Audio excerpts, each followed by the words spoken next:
Welcome, everyone. Thank you so much for joining us tonight. I'm Nicole Dement, the Executive Director of SOLA, and SOLA stands for Support of Old Lady Artists.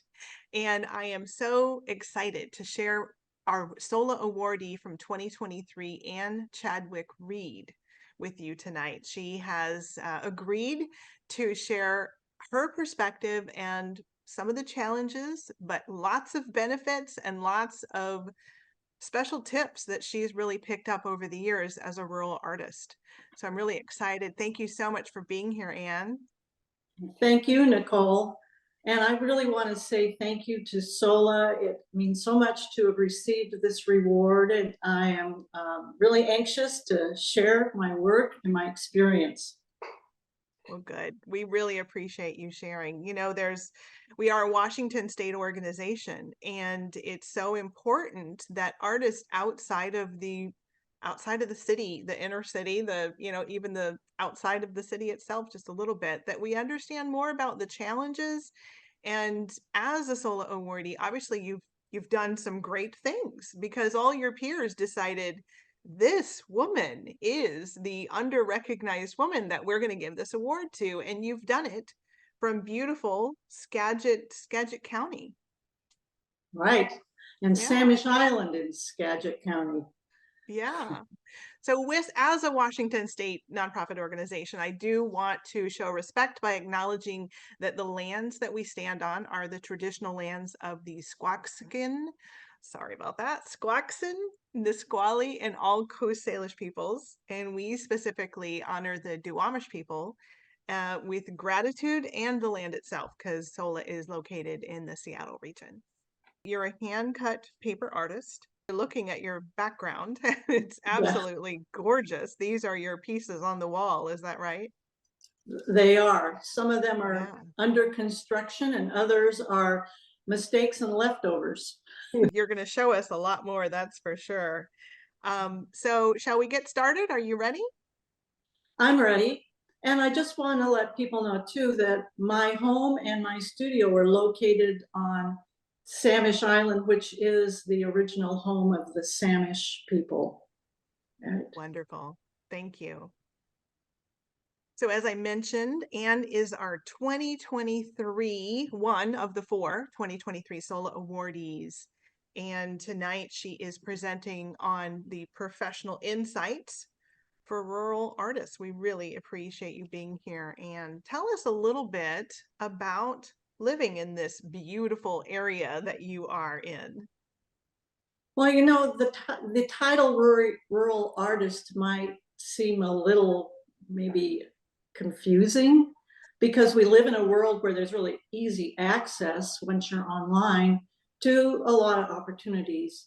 But when you're a rural artist, you want to be part of an arts community. And there are challenges when that arts community might be small. Some of those challenges might be the fact that, there are tight-knit communities in a rural area there, and that might mean that there's limited opportunities. I know that where I live in Skagit County, there are several small towns, Anacortes, LaConner, Cedral, Woolley, and each one of those communities has its own artists. And those artists are pretty much supported by local people. So sometimes the very people that you're looking to reach out to in terms of your work may be thinking a little bit in a more limited area. They may have like pre-established ideas about what art are. And I know that that's a situation for me, because when you look at cut paper, you're not really thinking of something that might be hanging in a museum. So cut paper has traditionally been a folk art, and although we see the art, the crafts, and the folk work changing in terms of how they're viewed more and more all the time, that there's still people that are unfamiliar with the process of cut paper. So it may be that you have some of your artwork that may not be as familiar to people that are in your area. There's also the fact that in order to get your work out, you may feel like you have to go to a larger art center And there may be travel that's involved. You may be applying to things that have shipping costs, and there may be artists in larger cities that are more competitive that maybe make you feel like you can't measure up to their work because you're a rural artist. But there's also a lot of benefits to being a rural artist as well. I think our next slide talks a little bit about that, but please tell me more. What are the benefits? Well, for me, being here in a rural community gave me a job. I was able to be hired at the local community college, and because I was hired here, I had a full-time position. And because the college was sort of the only college in the area, it gave me links to other support systems that were here. So for instance, I could be on the museum educational committee. The museum in Northwest Art in La Conner was looking for people in the community to be part of their organization. So I was very fortunate in that I was able to link up with them. There are a few galleries, but there are some local galleries here, and it's much easier to get to know the people that run those galleries.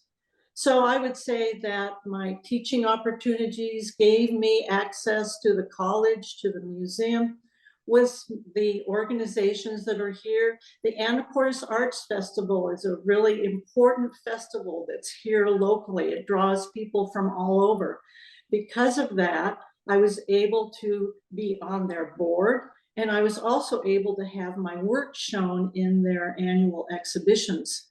So being aware of what existed in terms of support was really critical. And the one thing that was most important was that I had friends that were artists. And it's so important to have people that can look at your work, that can give you feedback, that you feel comfortable with. And so my personal friends here in the Valley have been tremendous support over the years. So I've seen the benefit in being able to develop those relationships with people here locally. And in our previous conversation, preparing for this, and I believe you said you really actively pursued communities and built those friendships and that support. Right. Right? I was part of a group of artists that developed Anchor Art Space that was in Anacortes, and it was an organization, and each of the artists became curators for an exhibition. And the Gene Banky, who originally owned that building and had a gallery there, was very helpful in getting all of us started to bring in work from outside the area, as well as support local people. And it was a wonderful experience. Yeah, thank you for that. I think of course, running a nonprofit, I love this volunteering with arts organizations. I can just attest that there's lots of opportunities with nonprofit organizations, with arts organizations, be they commercial or nonprofit. And so it's always good to get to know the people that are working there. And it's a great way to get to know someone by supporting with, if you have time, with your own skills. Right. And also, I think that sometimes there aren't the same level of support systems that there might have been for me. But even in small communities, there are always people who support the arts. So if it is a visual arts organization, it may be in music. There's no reason why you can't collaborate with other organizations. Yeah, we're going to talk a lot about collaborating outside of the field in just a second. I love that, though. Bringing your passion. Well, we're also going to talk about point of views. So let's just keep going. So I had some specific goals. I was very fortunate, as I said before, that I was able to get a job at our local community college. I worked there for 22 years. And 22 years teaching is a long time teaching.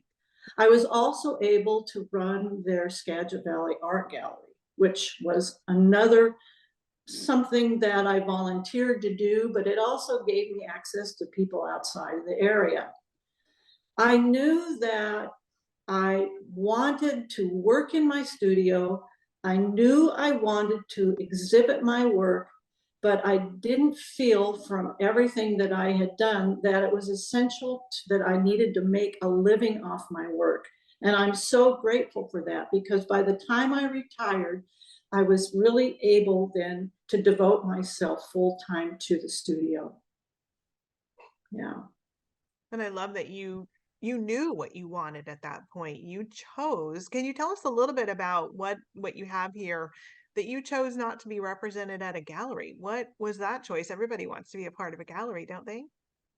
Well, I would think that a lot of people do want to be part of a gallery, but I just found for me that perhaps it was not essential to making a living, but also that I wasn't really sure what kind of a gallery was going to fit with my work, but I wanted to do the work. So I thought the best way was just to move forward and do the work. I know that galleries are extremely important for artists to be recognized and get their work out there, but I just didn't feel at the time that that was something that I wanted to pursue.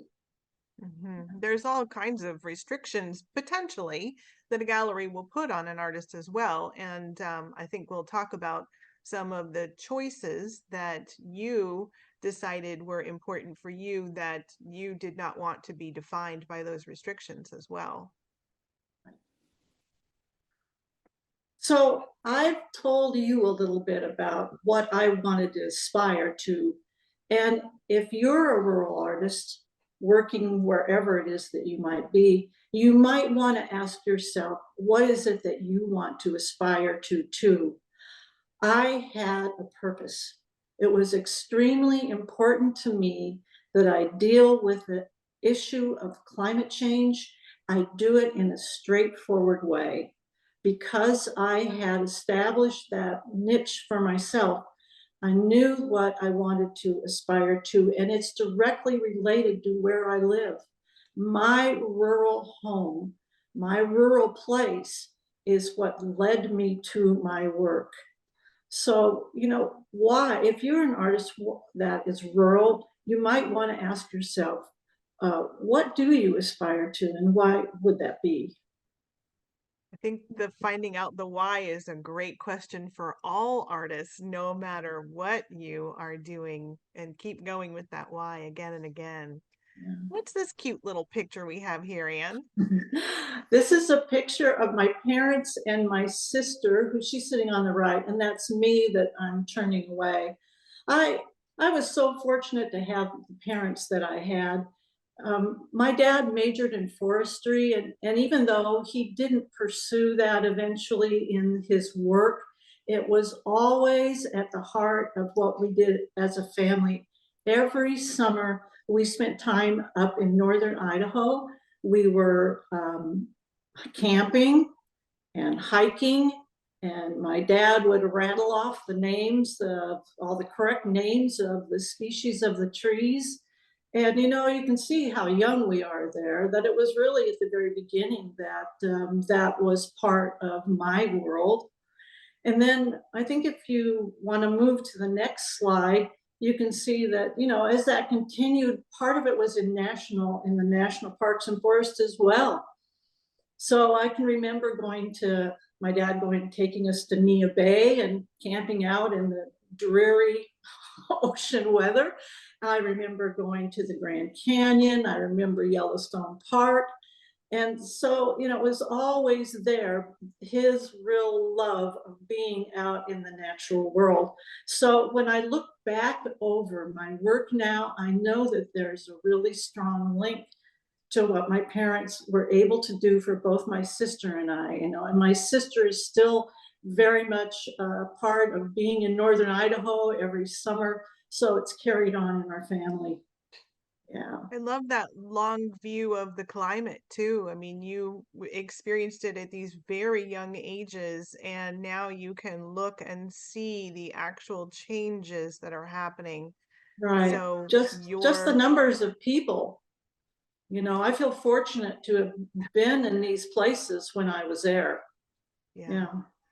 Thank you for sharing that with your dad. Now, this one, I believe you said was your first paper cut. Is that right? How did That's so right. tell me. This is the first one I did. My mother passed away in 2005. And I did that little painting that's right in the center of a dead bird sort of floating above sort of a barren landscape. And there was all that empty space. And I just didn't know what I was going to do with it. So my husband and I went to Vancouver, BC, and I went to the Vancouver Art Gallery there, and they had this fabulous show, and it was Chinese cut paper. It was samples of people who from different villages that created paper cut for the tourist trade. And the walls were covered from floor to ceiling with little tags that gave the names and the ages of the people who had done the cut paper from very young to older. And I thought, oh man, I just love that. I just love the graphic quality of it. It was dynamic. So I thought, I'm going to go home and I'm going to do that. And that's what I did. And it changed the direction that I went. I decided that I was going to pursue paper cut. And you know, it came from China originally, and is spread all over the globe. So it's familiar to people, but it's familiar in a different kind of way. Mostly like silhouettes, that kind of thing. Yeah. Well, you obviously had a real knack for it, because if I were to do this, these lines would not be connected in the same way.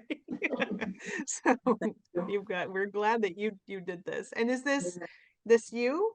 Tell us. That's me, but that's me about, you know, 10 or more years ago, more than 10 years ago. But this shows a little bit about what I do. So drawing is at the root of the paper cut. So I draw on the backs of what will become the back side of the piece.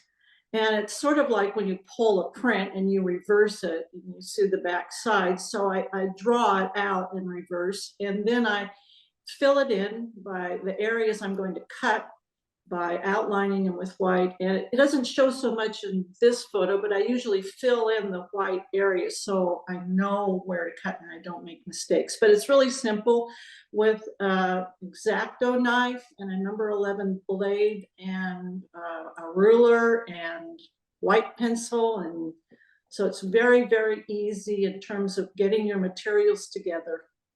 Yeah. I'm gonna believe you on that easy part. I think again, it's you make it look easy, Anne. All right, what do we have here? Please tell me. Well, when I first moved to Samish Island, I used to take my morning walks, and I heard kind of via the grapevine that there was a disagreement over what was more valuable, trees or a straight on view of the water. And I kind of started thinking a little bit more about, you know, well, there is sort of a relationship of questionable nature between humans. And I think I'll do this piece that's really about that tension that exists between how we use our natural resources and what's valuable about that. So I decided that maybe what I better do is to join an organization. And this is the first time that I really went out and found something that was outside of the arts that I had been associated with. And I joined a group called the Salish Sea Stewards. They had a course that was given here at the Brazil Interpretive Center on Padilla Bay. And it was a 6-week course in which I was able to learn all about what's going on in the estuary in terms of the value of the different kinds of water species, bird species, etc. And then at the end of that course, we were all asked to give 50 hours of volunteer work. selecting anything that might have had to do with what we learned during this course. So I joined an organization that is now monitors herons and follows their feeding and their numbers here in Padilla Bay.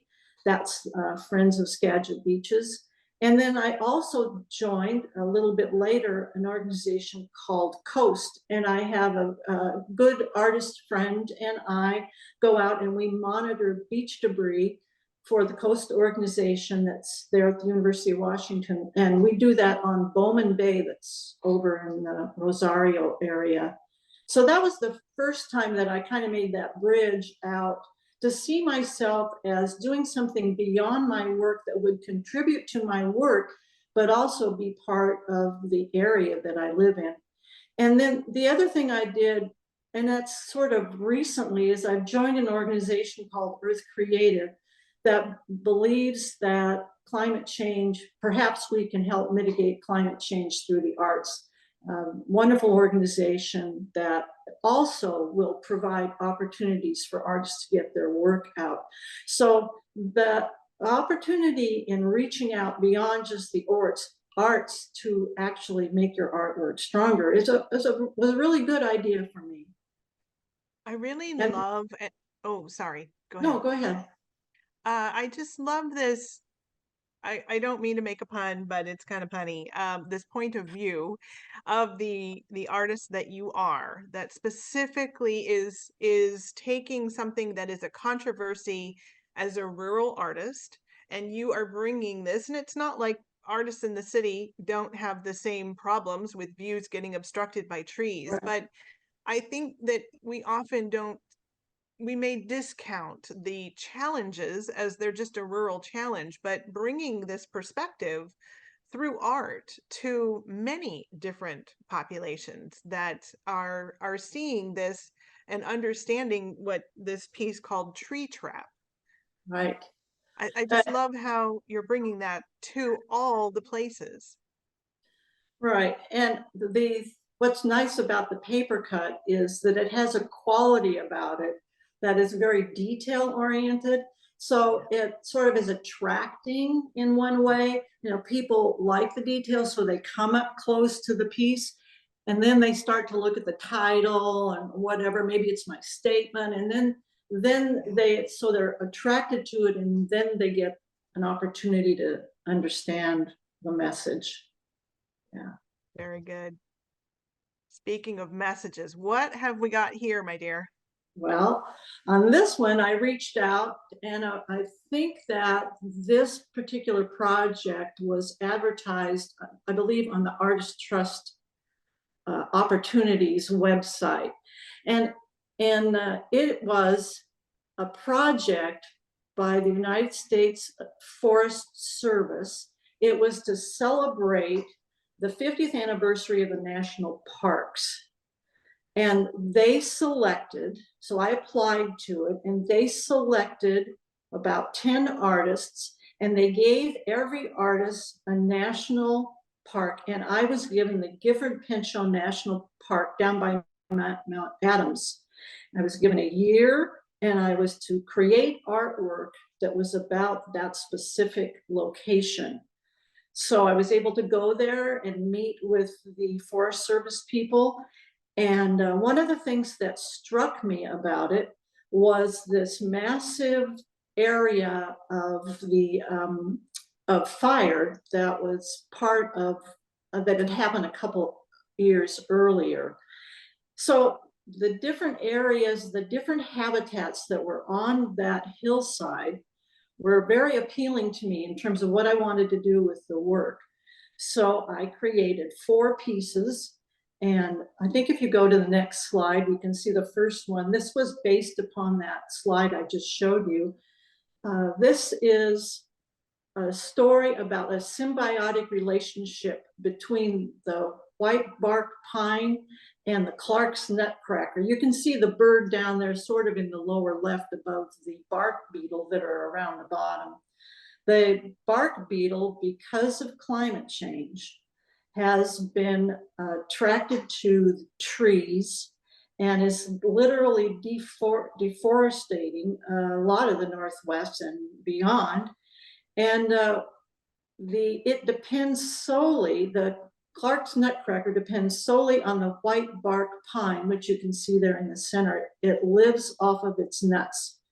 And so do a lot of other animals that are in the area. And just going there and learning about the habitat, learning about this relationship in nature, just gave me a wonderful sense of how valuable our environments are. And I just became much more committed to the message that I wanted to receive. And this was actually purchased by the King County Public Art. So that was fortunate that I was able to make that bridge of applying to this project and then being selected and then going on to have the work sold.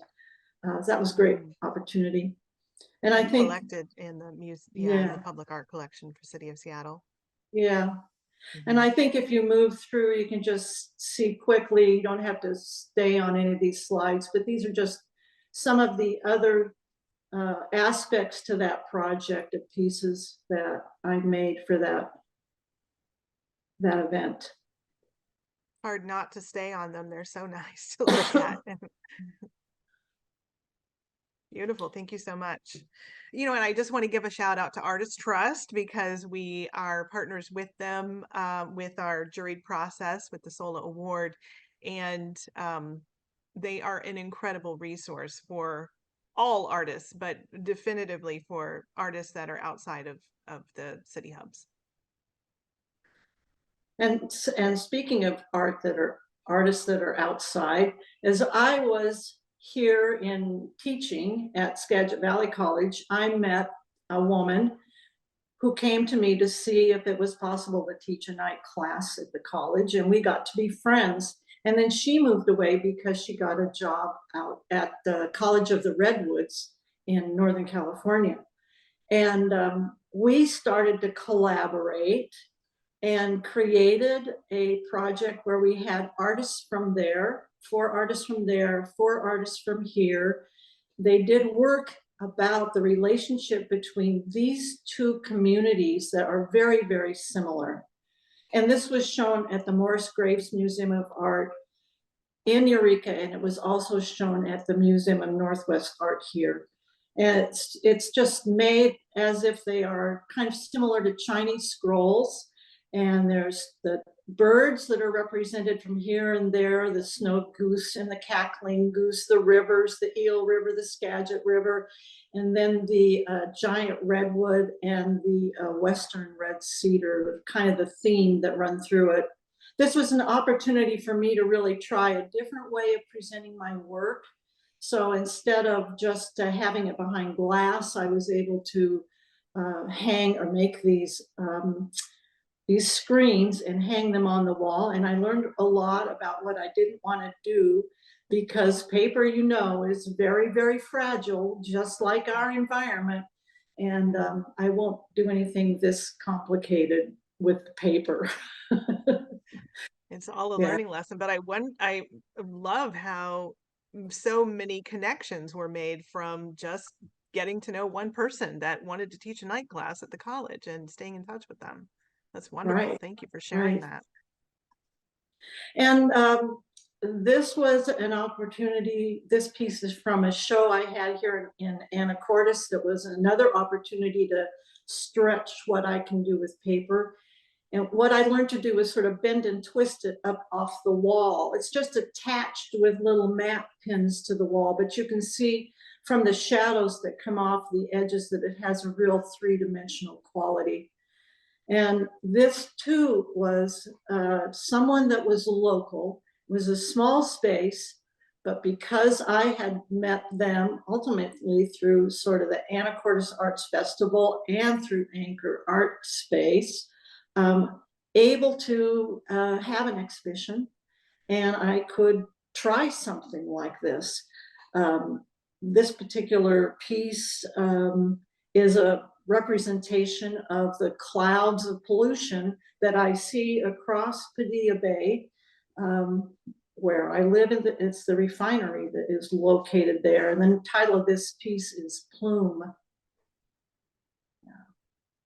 Boy, that's complicated. It's such a gorgeous, enigmatic piece, and it is titled Plume. I really appreciate how you draw me in. Well, my friend in California, who I collaborated with, also ended up giving me a one-person show at the College of the Redwoods. And down there, I installed this piece, which is called Doug Fir Phenomena. And it too is about the bark beetle. And you can see me here, I'm installing it so you can get kind of an idea of the scale of the works that I like to do. I like to do larger works. I like the idea of pinning them to the wall because the floating of the dark black on the white just is very appealing to me. I also kind of got into little optical effects with this one, but because of that, I was able, to have this piece at Eastern Washington University as well. So again, let's go back to the connections that lead you to other connections if you follow up on them. And if you change the slide, you can see the entire piece there once that it's installed. So those are the little bark beetles that are coming around. That's a cutaway view of a Doug fir tree. And then you can see, I was very interested in how fire plays a role in regeneration in the forest. So that's part of what that's about. We could really talk for hours, I think, about some of the ideas that spawn from each piece. It's really beautiful. What are we looking at here? Well, I got two things. First of all, I was interested in the language that has developed when we start thinking about climate change. Terms like heat dome, like Anthropocene, like solastalgia, like fire whorl, like atmospheric river and bomb cycle. So I began to make pieces that I thought maybe illustrated some of those things. This one's entitled Blizzard. But I was also wanting to make them more three-dimensional. So if you go to the next slide, you'll see that it's actually comes out and away from the wall when you're looking at it. When you go back over paper cutting and you look at it historically, it was used in a lot of different ways. And when I was on a trip once, I saw shadow boxes that were created by paper. So I just thought, well, geez, I think I better do some shadow boxes as well. And that's where this one came from. And now I'm going to have it in a show coming up at the Shack in Everett. So another link. And this piece too, I've been very fortunate to be part of Northwest Designer Crafts People, and they're an organization that's in Seattle, but I was able to join them, and now they are providing some of my opportunities for showing in spaces. And this one is called Butterfly Bombogenesis. And this one I really got into the bending and twisting in the wall. But there are a number of butterflies, the island marble butterfly, the dusky winged butterfly, that are all threatened species due to loss of habitat. And so those become the ideas behind here. But I think, as you go back over this, you can see how it's all building by the connections that I'm trying to keep up on. And what it really requires you to be looking all the time and making sure that you are connecting with others. And when you mentioned you had the opportunity to join Northwest Artists, Crafts, Designers, I'm sorry if I got that wrong, you can correct me. Is that by invitation, or can anyone be a part of that group? You apply. You apply. Mm-hmm. Yeah. So some of the things that I have felt were really important for me were creating a community of local artists. I love the local group that I'm a part of now. Learning how to collaborate with artists that are both inside your community, outside your community, seeking opportunities at museums. My opportunities at museums always came because I did something before that to get there.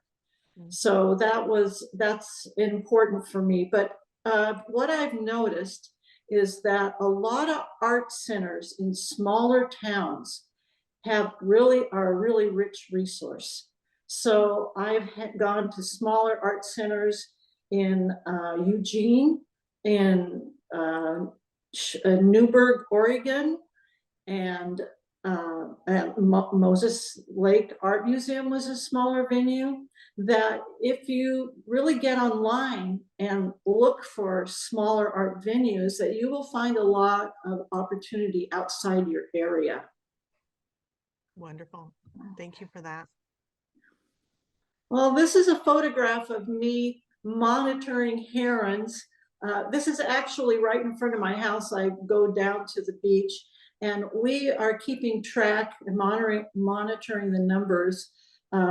Last year, the heronry was destroyed through eagle predation.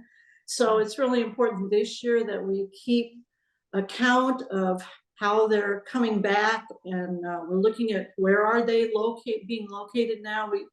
We know they're here, but we just are looking at how things are changing as climate changes. Habitats become stressed and things change. And that's me on a, yeah. And here I was, this was super important. I finally realized that to be really credible in my work, that I'm best to collaborate with scientists.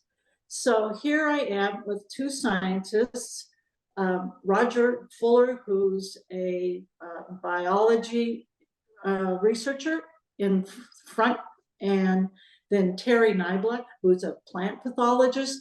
And these two very generous people were able to help me with the piece that I did this last year called Tide Flat Plunder. And we went out onto the tide flats to see how the snow geese, who are now in Skagit County in greater numbers because of climate change, they're moving north from California. They're finding it very, very positive to be here in our area. And they are also destroying the wetlands. They fly in, they get down into the mud, they destroy the roots of the sedges and the bulrushes. And once that chain, that food chain is destroyed, then you have a place that is home to lots of small fish, crab, birds, plants, is destroyed as well. So I did a piece called Tide Flat Plunder, and there I am with Roger and Terry in front of the piece that was part of the Surge exhibition that was at the Museum of Northwest Art this last fall. And that collaboration that you're doing with them, does that give you, you say it gives you credibility, but do you also get ideas, or what are some of the benefits of that? Totally. I never would have done the center of that piece had Terry not been involved, because she gave me a whole idea of what goes on under the surface, what a diatom is, you know, what all those little creatures are, and they're extremely important. We depend on them for our survival. So that was a real learning experience for me. Wonderful. And this is a piece that actually you can kind of see it behind me. I'm starting a new project. I'm interested in the Gary Oak prairie habitats that are up and down the West Coast, have been up and down the West Coast. Many have disappeared because of the encroachment of people, of farming. And they're really important habitats because they provide so much food and so many natural resources. And so I'm going to do a series of these based upon the leaves of the Gary Oak, and that will be at the Art Center in Corvallis, Oregon, which I applied for an exhibition there, and it's right in the heart of where those Oregon Gary oak forests are. So I'm really excited about working on this piece, and I am collaborating with some scientists. Wonderful. I really enjoy just looking at this piece, and it's just gorgeous. I love that bird, and yeah, there's so many things going on there. I could really get involved in that, but let's move on. Yeah. Well, this is just a listing what worked for me, Mm, and hopefully, if there's a rural artist that's listening or they want to pass it on, these were some of the places that I was able to make connections to in terms of my being at the college and being at those art centers that I mentioned. And also, those art centers and those led me to other exhibits, both in Kirkland, and that was actually to a purchase, and at the Chehalim Cultural Center down in Newburgh, Oregon. So those are part of the opportunities that were really available for me. Thank you for providing this. This is a great way to get through where we can look. Right. And also, of course, online is a great help. And I have found that online opportunities for me are probably better, more regional, locally and regionally than nationally, although there's no reason not to do that either. But these are some of the resources I used: Artist Trust and Cafe, Percent for the Arts Program through the Washington State Arts Commission, and the Municipal Research and Service Center, and Hyperallergic. So those are some of the resources, and I know that there's many more. You just have to take the time to go look for it. And some of the things I've done outside this area, Oregon has been a really good location for me, and Salem Arts Association, Art Connect. Yes, the internet is full of all kinds of information that's helpful for seeking opportunity. It is, and I'll just point out that the Municipal Research and Services Center is that link, which you can't press on your screen, but we will follow up with this list in the newsletter, and this will also be recorded and on our YouTube channel. But the arts and cultural programs that are linked there at mrsc.org are all of the 1% for arts places across Washington that the towns and cities that have, and counties that, and states that have set aside money for arts programs. They literally have to use it to buy art. So this is an incredible list. Thank you very much for providing this. Well, this is a statement I could walk around and just repeat, put it on repeat. We only have one Earth. It's really very important for all of us at whatever level you can, in your home or in your community or nationally, to do whatever we can to contribute to preserving our natural resources and our livelihood and our lives, as climate change changes the world around us. Yeah, thank you for that. And I will say that, I know how dreary it is in the Pacific Northwest all the time, but this picture isn't looking too shabby. I mean, it looks kind of, I would feel pretty positive out there, just on that beach. And Yeah, yeah, thank you for doing it. yeah. So, if you have any questions, we have just a few minutes left. I'm gonna open the chat now. Oh, very good. So, before I go into that, but we have put into the chat the next community call and artist dialogue Eventbrite link, which if you signed up on Eventbrite, you might already know about this. But it is Mary Koss will be presenting on June 17th. So please join us for that.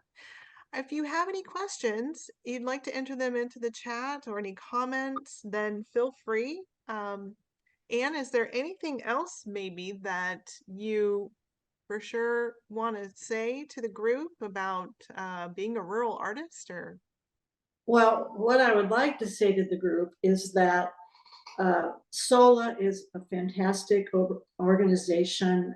Many thanks to Jenny Ruffner and to you, Nicole, and all of the people that are on your staff.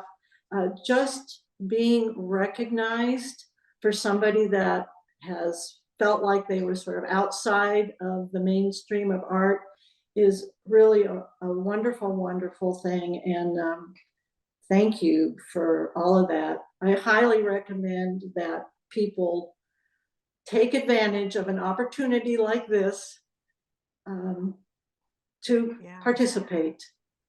Yeah. thank you, Anne.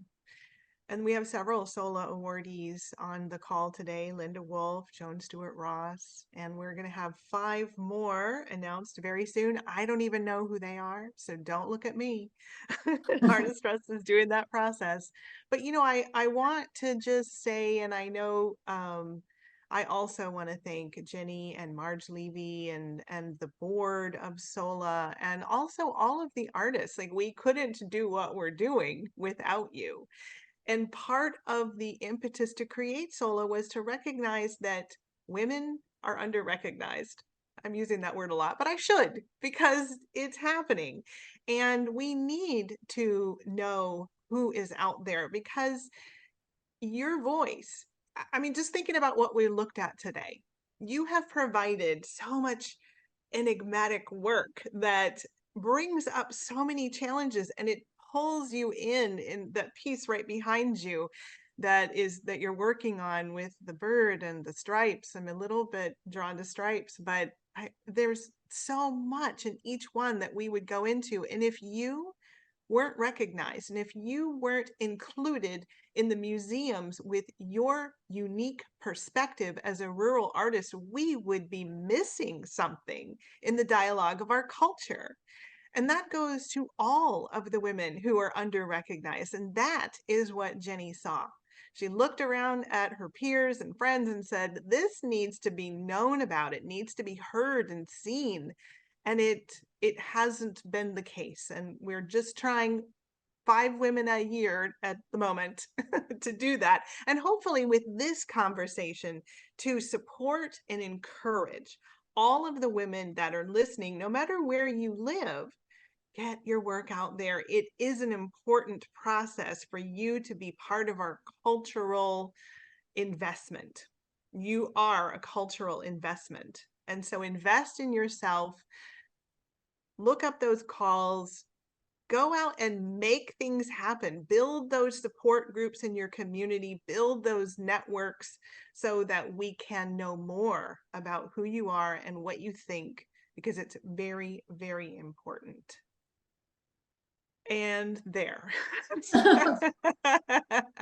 And I hope that you really do. Join us again for the next artist dialogue. This is community calls, or things that we've been doing for a couple years now, and we are recently opening up this artist dialogue series with our SOLA awardees and encouraging them to be seen and recognized and heard.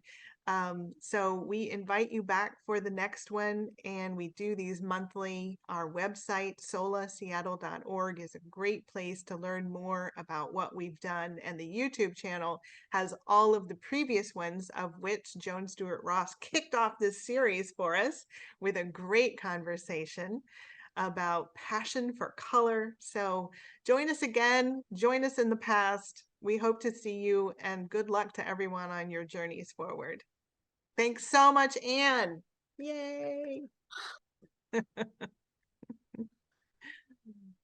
Thanks, everyone. Have a great evening. Good night.